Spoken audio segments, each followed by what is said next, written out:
ಅಲ್ಲಿರುವಂಥ ವಿಚಾರಗಳನ್ನ ನೋಡಿ ಅದರ ಆಧಾರದ ಮೇಲೆ ಮಾತಾಡಿದ್ರೆ, ಯಾಕಂದ್ರೆ ಮಾತಾಡಲೇಬೇಕಾಗಿದೆ. SIT ಅವ್ರು ಮೌನವಾಗಿದ್ದಾರೆ ಅಂತ ನಾವು ಕೂಡ ಮೌನವಾಗಿರೋಕ್ಕಾಗಲ್ಲ. ಅಲ್ಲಿರೋ ಇನ್ಪುಟ್ಸ್ ತಗೊಂಡು ಹೇಳ್ತಾ ಇದೀವಿ. ಅದನ್ನ ಕನ್ಫರ್ಮ್ ಮಾಡೋದು ಬಿಡೋದು SIT ಅವ್ರಿಗೆ ಬಿಟ್ಟಿದ್ದು. ನಮ್ಗೆ ಗೊತ್ತಿಲ್ಲ, ಏನೋ ಇವ್ರಿಗೇನೋ ಐ ಥಿಂಕ್ ಕೊಲೆಗಾರರ ಪರವಾಗಿ ಏನಾದ್ರು ಕೆಲಸ ಮಾಡ್ತಾರೆ. ಪಾರದರ್ಶಕತೆ ಅನ್ನೋದು ನಿಮ್ಗೆ ಗೊತ್ತಿಲ್ವಾ? IPS ಆಫೀಸರ್ಗಳಿಗೆ, SIT IPS ಆಫೀಸರ್ಗಳಿಗೆ ಪಾರದರ್ಶಕತೆ ಗೊತ್ತಿಲ್ವಾ? ಗುಡ್ ಮಾರ್ನಿಂಗ್, ನಮಸ್ಕಾರ Karnataka.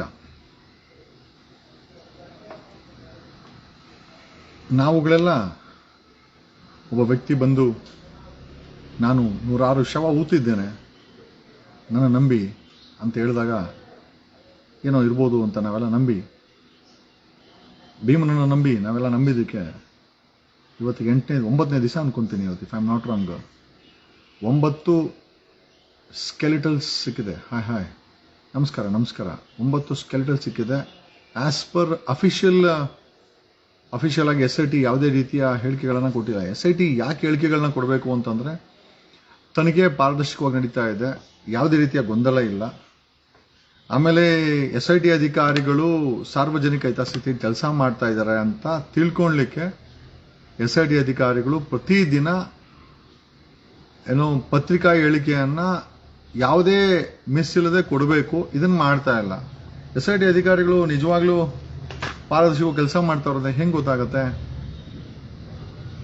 As per media reports and inputs, ಅಲ್ಲಿರುವಂತಹ ಇನ್ಪುಟ್ಸ್, ನೋಡಿದಂತ ಇನ್ಪುಟ್ಸ್ ಪ್ರಕಾರ ಒಟ್ಟು 9 ಪಳೆಯುಳಿಕೆಗಳು. ಅದರಲ್ಲಿ 5 ಮೇಲ್ಸ್ ಅಂದ್ರೆ ಗಂಡಸಿನ ಐ ಥಿಂಕ್ ಪಳೆಯುಳಿಕೆಗಳು ಪತ್ತೆ ಆಗಿದೆ.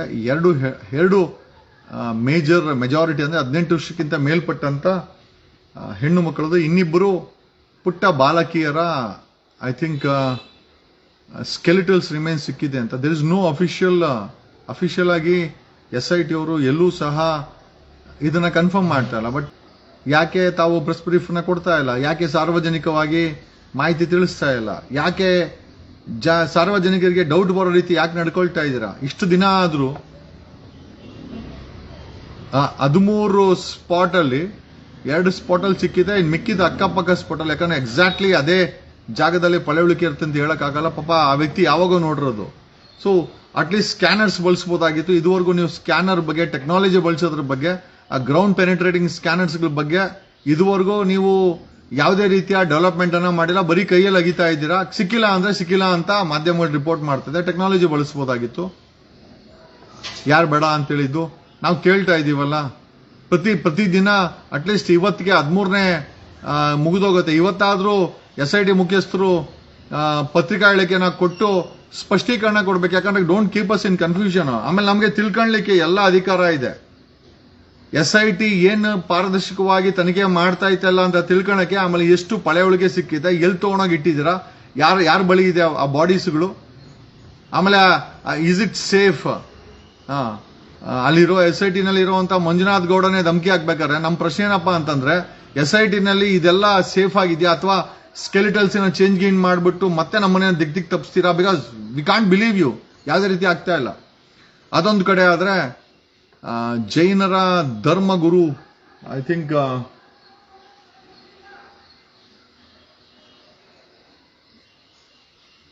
ಆಚಾರ್ಯ ಗುಣಾಧಾರಾನಂದ್ಯ ಮಹಾರಾಜ್, ಆಚಾರ್ಯ ಗುಣಧರ ನಂದಿ ಮಹಾರಾಜ್ ಅವರು ಜೈನ ಧರ್ಮದ ಬಗ್ಗೆ ಸಾಕಷ್ಟು ಜನ ಅಪಪ್ರಚಾರ ಮಾಡ್ತಾ ಇದ್ದಾರೆ. ಹಾಗಾಗಿ ಹೋರಾಟ ಮಾಡ್ತೀವಿ ಅಂತೇಳಿ ಪತ್ರಿಕಾ ಹೇಳಿಕೆಯನ್ನ ಕೊಟ್ಟಿದ್ದಾರೆ. ದಯಮಾಡಿ ಬನ್ನಿ, ವಿಲ್ ಸಿ ಏನು ಅದು ಅಂತ ನೋಡಿ.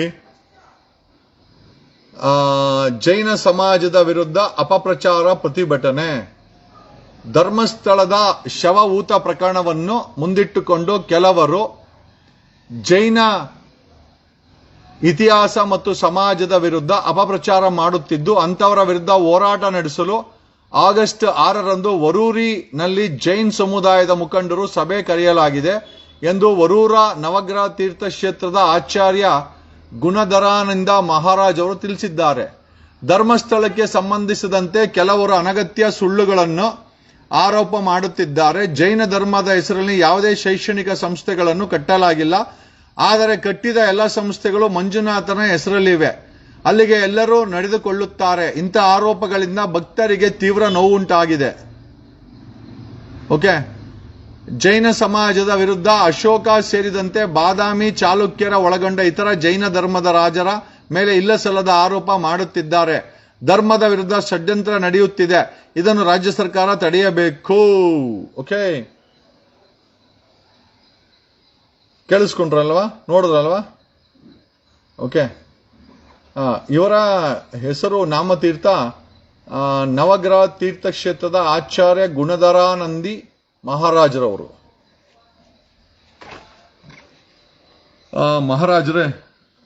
ಮಹಾರಾಜ ಸ್ವಾಮಿಗಳೇ, ನಿಮಗೆ ದೀರ್ಘದಂಡನೆ.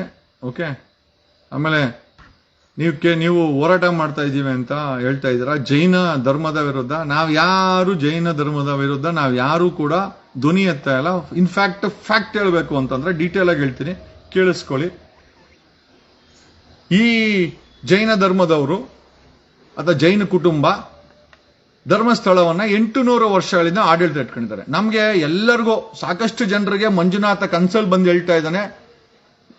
ಯಾಕಂದ್ರೆ ನಮ್ಮ ನಂಬಿಕೆ ಜೈನರು ನಮ್ಮ ಧರ್ಮಸ್ಥಳ ಮಂಜುನಾಥನನ್ನ ಪೂಜೆ ಮಾಡುವಂತ ಅವಶ್ಯಕತೆ ಇಲ್ಲ. ನಿಜವಾಗ್ಲೂ ಜೈನ ಧರ್ಮದ ಬಗ್ಗೆ ನಾವು ಯಾರು ಮಾತಾಡ್ತಾ ಇಲ್ಲ. ಇನ್ಫ್ಯಾಕ್ಟ್ ಜೈನ ಧರ್ಮದವರು ನಮ್ಮ ಧರ್ಮಸ್ಥಳವನ್ನ ಆಡಳಿತವಾಗಿ ಇಟ್ಕೊಂಡಿದ್ದಾರೆ. ದಯಮಾಡಿ ನವಗ್ರಹ ತೀರ್ಥಕ್ಷೇತ್ರದ ಆಚಾರ್ಯ ಗುಣಧಾರಾನಂದ ಮಹಾರಾಜರೇ, ದಯಮಾಡಿ ನಿಮ್ಮ ಜೈನ ಕುಟುಂಬ ಏನಿದೆ ಅವ್ರಿಗೆ ಹೇಳಿ ಆ ಧರ್ಮಸ್ಥಳದ ದೇವಸ್ಥಾನದ ಆಡಳಿತವನ್ನ ಇವ್ರಿಗೆ ಹಿಂದೂಗಳ ಕೈಗೆ ಹಸ್ತಾಂತರ ಮಾಡಲಿಕ್ಕೆ ನೀವೇ ನಾಯಕತ್ವ ವಹಿಸಬೇಕು. ಯಾಕಂದ್ರೆ ನೀವೇ ಹೇಳ್ತಾ ಇದ್ದೀರಾ ಜೈನ ನಾವ್ಯಾರು ಮಹಾವೀರನ ದೇವಸ್ಥಾನದಲ್ಲಿ ಬಂದು ಆಕ್ರಮಿಸಿಕೊಂಡು ನಾವು ಪೂಜೆ ಮಾಡ್ತಾ ಇಲ್ಲ. ಜೈನ ಕುಟುಂಬ ಧರ್ಮಸ್ಥಳದಲ್ಲಿ 800 ವರ್ಷಗಳಿಂದ ಆಡಳಿತ ಮಾಡಿಕೊಂಡು ಪೂಜೆ ಮಾಡ್ತಾ ಇದ್ದಾರೆ. ನಮ್ಮ ದೇವಸ್ಥಾನವನ್ನ ನಿಮ್ಮ ಜೈನ ಕುಟುಂಬ ಮಾಡ್ತಾ ಇದೆ, ಗೌರವ ಇದೆ. ದಯಮಾಡಿ ನಮಗೆ ಹಿಂದೂಗಳಿಗೆ ಅದನ್ನ ಹಸ್ತಾಂತರ ಮಾಡ್ಲಿಕ್ಕೆ ಹೇಳಿ, ನಾವು ಪೂಜೆ ಮಾಡ್ಕೊಂತೀವಿ. ನಾವ್ಯಾವುದು ಮಹಾವೀರನ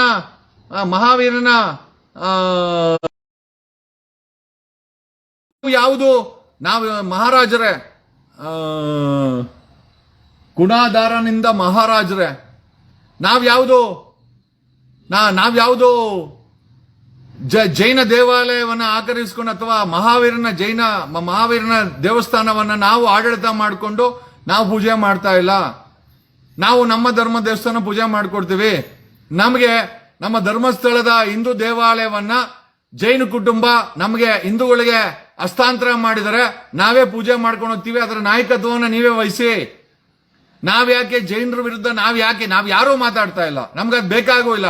ಇನ್ಫ್ಯಾಕ್ಟ್ ಒಂದು ಕ್ಲಾರಿಟಿ ಹೇಳ್ತೀನಿ, ಕರ್ನಾಟಕ ರಾಜ್ಯದಲ್ಲಿ ನಿಮ್ಮ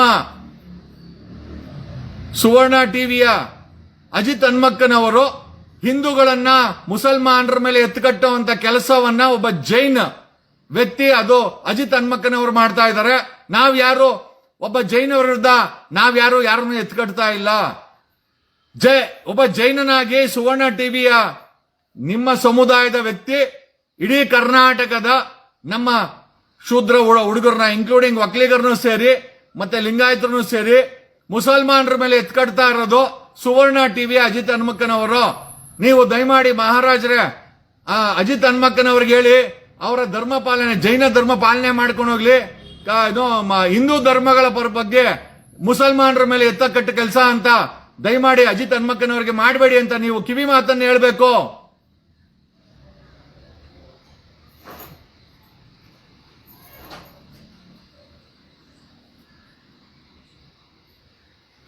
ನಾವ್ ಯಾಕೆ ಈ ಮಾತನ್ನ ಹೇಳ್ತಾ ಇದ್ದೀವಿ ಅಂತಂದ್ರೆ, ನಾವ್ಯಾರು ಜೈನರ ವಿರುದ್ಧ ದಿನ ಸುವರ್ಣ ಟಿವಿಲಿ ಕೂತ್ಕೊಂಡು ನಾವ್ಯಾರು ಎತ್ಕಟ್ತಾ ಇಲ್ಲ.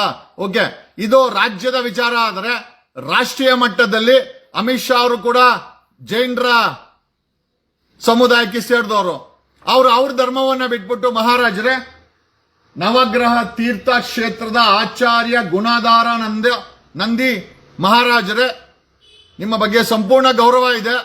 ರಾಷ್ಟ್ರ ಮಟ್ಟದಲ್ಲಿ 3 ಬಾರಿ ಹೋಮ್ ಮಿನಿಸ್ಟರ್ ಆಗಿ ನಮ್ಮ ಹಿಂದೂಗಳನ್ನ ಮುಸಲ್ಮಾನರ ಮೇಲೆ ಎತ್ಕಟ್ತಾ ಇರೋದು, ಹಿಂದೂ ಧರ್ಮದ ಬಗ್ಗೆ ಮಾತಾಡ್ತಾ ಇರೋದು ರಾಷ್ಟ್ರ ಮಟ್ಟದಲ್ಲಿ ಅಮಿತ್ ಶಾ ಅವರು. ಅಮಿತ್ ಶಾ ಅವರು ಜೈನ ಧರ್ಮಕ್ಕೆ ಸೇರಿದವರು. ನಮ್ಮ ಹಿಂದೂಗಳನ್ನ ಹುಡುಗರನ್ನ ಯಾಕೆ ಎತ್ಕಟ್ಟಬೇಕು? ನಾವ್ಯಾರು ಜೈನರ ಮೇಲೆ ನಾವ್ ಯಾರನ್ನು ಎತ್ಕಟ್ಟಿಲ್ಲ. ರಾಷ್ಟ್ರ ಮಟ್ಟದಲ್ಲಿ ಅಮಿತ್ ಶಾ ಅವರು ಹಿಂದೂಗಳನ್ನ ಮುಸಲ್ಮಾನರ ಮೇಲೆ ಎತ್ಕಟ್ತಾರೆ. ಕರ್ನಾಟಕದಲ್ಲಿ ಅಜಿತ್ ಹನುಮಕ್ಕನವರೊಬ್ಬ ಜೈನ ಸಮುದಾಯಕ್ಕೆ ಸೇರಿದವರು ನಮ್ಮ ಹಿಂದೂಗಳನ್ನ ಹಿಂದೂ ಸಮುದಾಯದವ್ರನ್ನ ಮುಸಲ್ಮಾನರ ಮೇಲೆ ಎತ್ಕಟ್ತಾರೆ.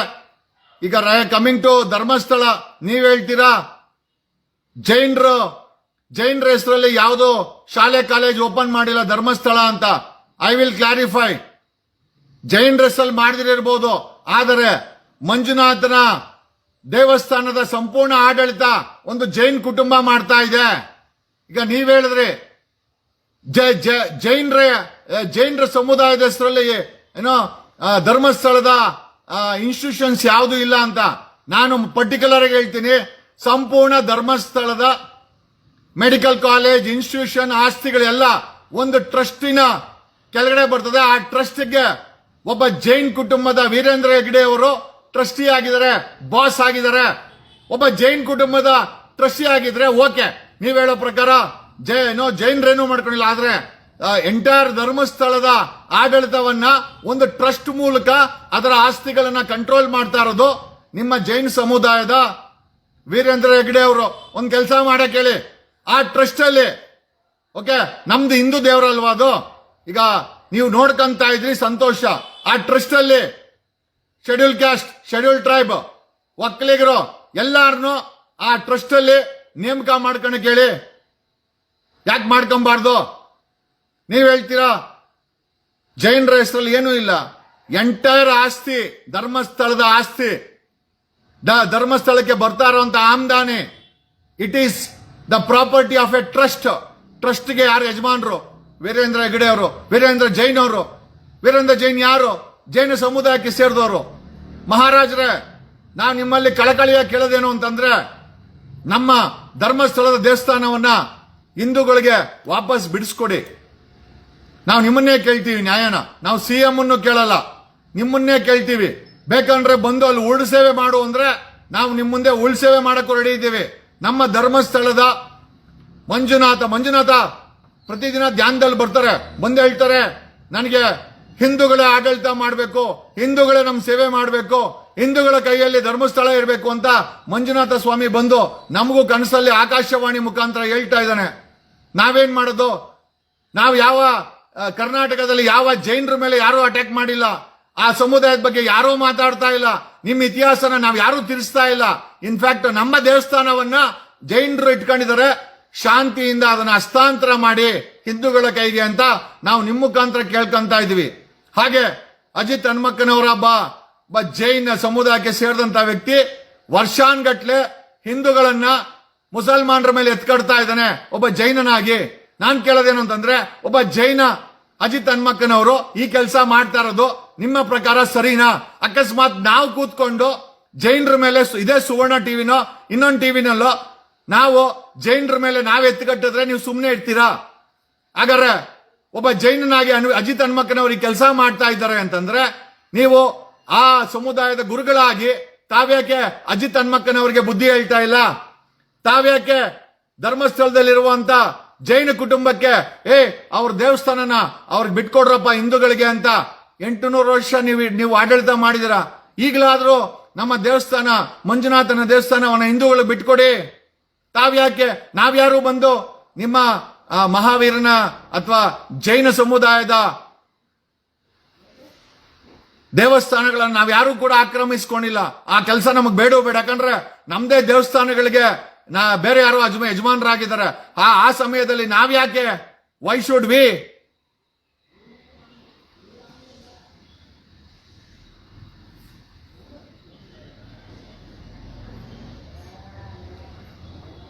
ಎಸ್ ನಾವು ಜೈನ ನವಗ್ರಹ ತೀರ್ಥ ಕ್ಷೇತ್ರ ಆಚಾರ್ಯ ಗುಣಧಾರಂದಿ ಮಹಾರಾಜರಲ್ಲಿ ಕಳಕಳಿಯ ಮನವಿ ಏನಂತಂದ್ರೆ, ಅಜಿತ್ ಹನುಮಕ್ಕನವ್ರಿಗೆ ನಮ್ಮ ಹಿಂದೂ ಹುಡುಗರ ಮೇಲೆ ಎತ್ಕಟ್ಟುವಂತ ಕೆಲಸ ಮಾಡಬೇಡಿ ಅಂತೇಳಿ ಒಬ್ಬ ಜೈನ ಸಮುದಾಯದ ವ್ಯಕ್ತಿಯಾಗಿ ಈ ರೀತಿ ಕರ್ನಾಟಕದಲ್ಲಿ ನಮ್ಮ ಹಿಂದೂ ಹುಡುಗರನ್ನ ಜೈನ್ ಹುಡುಗರು ವ್ಯಾಪಾರ ಮಾಡ್ತಾರೆ, ಬಿಸ್ನೆಸ್ ಮಾಡ್ತಾರೆ, ಸಾವಿರಾರು ಕೋಟಿ ಸಂಪಾದನೆ ಮಾಡ್ತಾರೆ. ಅಮಿತ್ ಶಾ ಅವರ ಮಗ BCCI ಅನ್ನೋ ಸಂಸ್ಥೆಗೆ ಅಧ್ಯಕ್ಷ ಆಗಿದ್ದಾರೆ. ಈ ಭಾರತ ದೇಶದಲ್ಲಿ 3 ಬಾರಿ 15 ವರ್ಷ ಸತತವಾಗಿ ಒಬ್ಬ ಜೈನ ಸಮುದಾಯದ ವ್ಯಕ್ತಿ ಈ ದೇಶದ ಗೃಹ ಮಂತ್ರಿ ಆಗಿದ್ದಾರೆ. ನಾವ್ಯಾರು ಆಕ್ಷೇಪಣೆ ಮಾಡಿಲ್ಲ. ಈ ದೇಶದ ಗೃಹ ಮಂತ್ರಿ ಅಮಿತ್ ಶಾ ಜೈನರಾಗಿದ್ದು ಜೈನ ಸಮುದಾಯಕ್ಕೆ ಸೇರಿ ಪದೇ ಪದೇ ಹಿಂದೂ ವ್ಯಕ್ತಿಗಳನ್ನ ಮುಸಲ್ಮಾನರ ಮೇಲೆ ಎತ್ಕಟ್ತಾರೆ. ನೀವ್ ಯಾವತ್ತಾದ್ರೂ ಬುದ್ಧಿ ಹೇಳಿದಿರ ಮಹಾರಾಜರೇ? ಹೇಳಿ, ಅಮಿತ್ ಶಾ ಅವರಿಗೆ ಬುದ್ಧಿ ಹೇಳಿ. ಅವರು ಈ ದೇಶಕ್ಕೆ ಗೃಹ ಮಂತ್ರಿ ಬಿಟ್ರೆ ಈ ದೇಶದ ಹಿಂದೂ ವ್ಯಕ್ತಿಗಳಿಗೆ ಯಾವುದೇ ರೀತಿಯ ಸಂಬಂಧ ಇಲ್ಲ. ಅದೇ ರೀತಿ ಕರ್ನಾಟಕದಲ್ಲಿ ಅಜಿತ್ ಹನುಮಕ್ಕನವರು ಒಬ್ಬ ಜೈನನಾಗಿ ಮಹಾವೀರನ್ ಬಗ್ಗೆ ಮಾತಾಡ್ಲಿ, ಅವರ ಸಮುದಾಯದ ಬಗ್ಗೆ ಹೊಗಳ್ಳಿ, ನಮ್ಗೇನು ಸಮಸ್ಯೆ ಇಲ್ಲ. ಅದೇ ಸುವರ್ಣ ಟಿವಿಯಲ್ಲಿ ಕೂತ್ಕೊಂಡು ಅಜಿತ್ ಹನುಮಕ್ಕನವರು ಹಿಂದೂಗಳನ್ನ ಮುಸಲ್ಮಾನರ ಮೇಲೆ ಎತ್ಕಟ್ಟಿ ಅವರವರು ಹೊಡೆದಾಡ್ಕೊಂಡು ಸತ್ತರೆ ಒಬ್ಬ ಜೈನನಾಗಿ ಆ ಸಮುದಾಯದ ವ್ಯಕ್ತಿಯಾಗಿ ಈ ರೀತಿ ಮಾಡೋದು ಎಷ್ಟರ ಮಟ್ಟಿಗೆ ಸರಿ? ನಾವ್ ಯಾರು ಯಾವುದೇ ಟಿವಿಲಿ ಕೂತ್ಕೊಂಡು ಜೈನರ ಮೇಲೆ ಯಾರನ್ನು ಎತ್ಕಟ್ಟಿಲ್ಲ, ಅಥವಾ ಜೈನರನ್ನ ಇನ್ನೊಬ್ಬ ಸಮುದಾಯದ ಮೇಲೆ ಎತ್ಕಟ್ಟಿಲ್ಲ. ಈ ಕೆಲಸ ಮಾಡ್ತಾ ಇರೋದು ಅಜಿತ್ ಹನುಮಕ್ಕನವರೊಬ್ಬ ಅಂತ ಒಬ್ಬ ಜೈನನಾಗಿ ನೀವು ಅವರಿಗೆ ಯಾಕೆ ಕಿವಿ ಮಾತು ಹೇಳ್ಬಾರ್ದು? ನಾವು ನಿಮ್ಮ ಹತ್ರನೇ ಬರ್ತೀವಿ.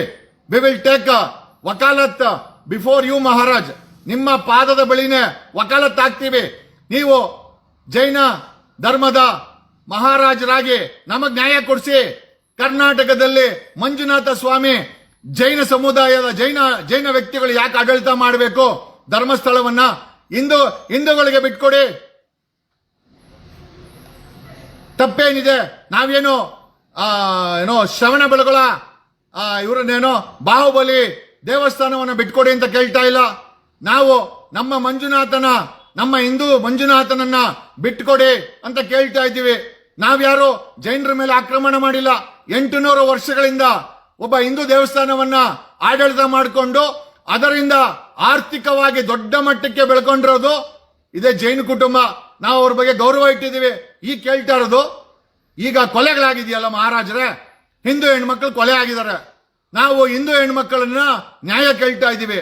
ನಿಮ್ಮ ಪ್ರಕಾರ ಹಿಂದೂ ಹೆಣ್ಮಕ್ಕಳು ಅಲ್ಲಿ ಸತ್ತಿರೋ ರೇಪ್ ಆಗಿರೋ ಹಿಂದೂ ಹೆಣ್ಮಕ್ಕಳನ್ನ ನ್ಯಾಯ ಕೇಳೋದು ನಿಮ್ಮ ರೀತಿ ಜೈನ ಧರ್ಮಕ್ಕೆ ಜೈನ ಕುಟುಂಬದವ್ರಿಗೆ ದ್ರೋಹ ಬಗ್ದಂಗ? ಅದೇಗಾಗತ್ತೆ? ಈಗ ನಾವು ಹಿಂದೂ ಹೆಣ್ಮಕ್ಕಳ ಅತ್ಯಾಚಾರ, ಕೊಲೆ, ಕಿಡ್ನಾಪ್ ಬಗ್ಗೆ ನ್ಯಾಯ ಕೇಳಿದ್ರೆ ಜೈನ ಕುಟುಂಬದ ವಿರುದ್ಧ ನಾವ್ಯಾರು ಮಾತಾಡ್ತಾ ಇದ್ದೀವಿ? ನಾವ್ಯಾರು ಮಾತಾಡ್ತಾ ಇಲ್ಲ. ನಮಗೆ ಬೇಕಾಗಿರೋದು ನ್ಯಾಯ. ನಮ್ಮ ಹೆಣ್ಮಕ್ಳಲ್ಲಿ ಕಿಡ್ನಾಪ್ ಆಗಿದ್ದಾರೆ, ಅತ್ಯಾಚಾರ ಆಗಿದ್ದಾರೆ, ಕೊಲೆ ಆಗಿದೆ, ಅವರನ್ನ ಊತಾಕಿದ್ದಾರೆ. SIT ತನಿಖೆ ಮಾಡ್ತಾ ಇದೆ. ನಾವ್ಯಾರು ದಾಳಿ ಮಾಡಿಲ್ಲ. ನಮ್ಗೆ ಅದರ ಅವಶ್ಯಕತೆ ಇಲ್ಲ. ನಮ್ಗೆ ಸರ್ಕಾರದ ಮೇಲೆ ನಂಬಿಕೆ ಇದೆ, SIT ಮೇಲೆ ನಂಬಿಕೆ ಇದೆ, ನ್ಯಾಯಾಲಯದ ಮೇಲೆ ನಂಬಿಕೆ ಇದೆ. ನಂಬಿಕೆ ನಿಮಗೆ ಇಲ್ಲ. ಯಾರು ವೀರೇಂದ್ರ ಜೈನ್ ಅವರು ನಿಮ್ಮನ್ನ ಕೇಳ್ಕೊಂಡ್ರ ಮೀಡಿಯೇಟ್ ಮಾಡಿ? ನಾವ್ಯಾರು ವೀರೇಂದ್ರ ಹೆಗ್ಗಡೆ ಬ್ರಾಕೆಟ್ ಅಲ್ಲಿ ಜೈನು ನಾವ್ಯಾರು ಮಾತಾಡಿಲ್ಲ. ನಾವು ಅಲ್ಲಿ ಕ್ರೈಮ್ ಆಗಿದೆ, ಯಾರು ಮಾಡಿದ್ದು ತನಿಖೆ ಆಗ್ಬೇಕು.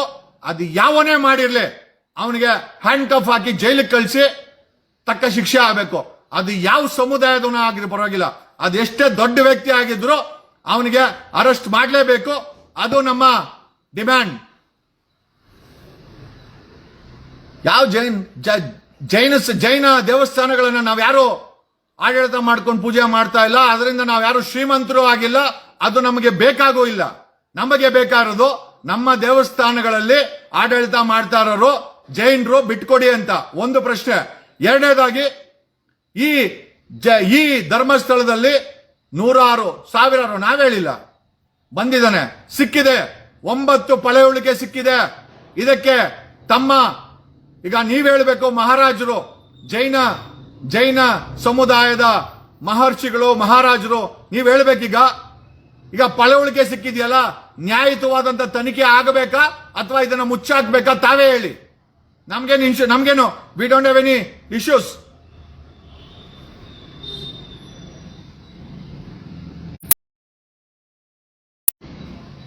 ನಮಗೆ ಅಲ್ಲ, ಈಗ ನೋಡಿ, ಈಗ ನಾವುಗಳು ನಮ್ಮ ಸಮುದಾಯದ ಗುರುಗಳನ್ನು ಕರಿಬೇಕಾಗತ್ತೆ.